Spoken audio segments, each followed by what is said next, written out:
Thank you for coming to this Belief Breakthrough podcast.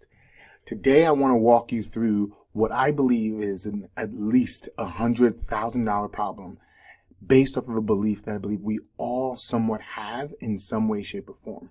This belief happens when your nervous system rises. And when your nervous system rises, we learn how to detach for whatever reason.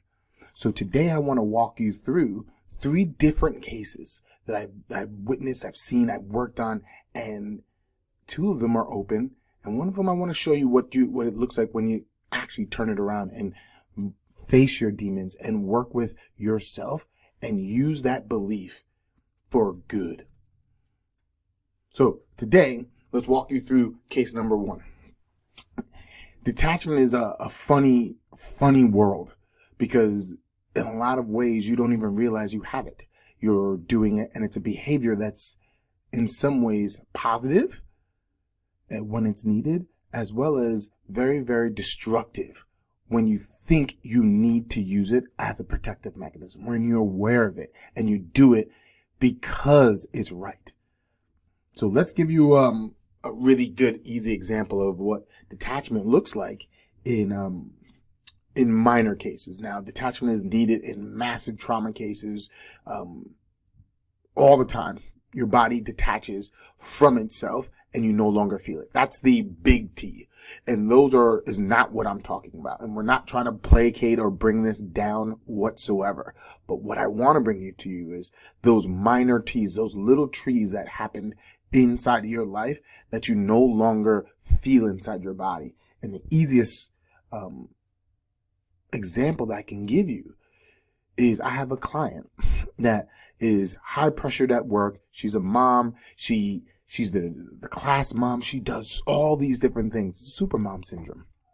And she said to me that whenever she works, she sits for so long, she never notices her body until she tries to get back up, and she's in massive pain, and the pain lasts for a long time.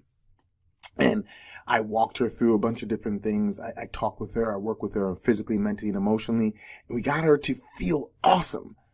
And when I spoke with her a day later, she actually said to me, "Oh, I didn't even think about all my pain. It wasn't there." And I was like, "Beautiful, perfect.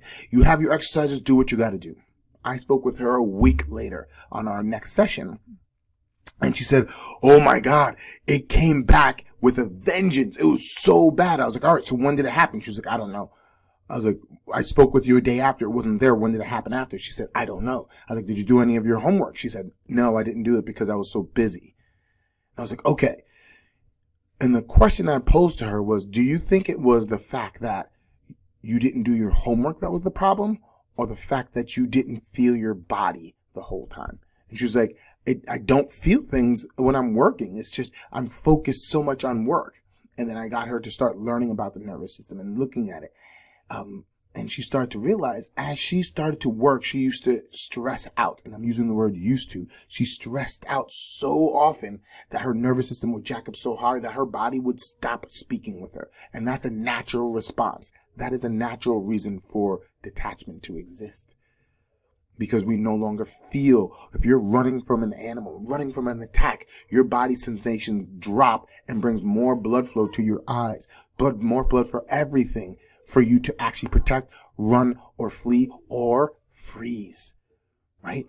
All those things are necessary inside of your world. And that's what I want you to bring attention to. So there's positive reason for detachment.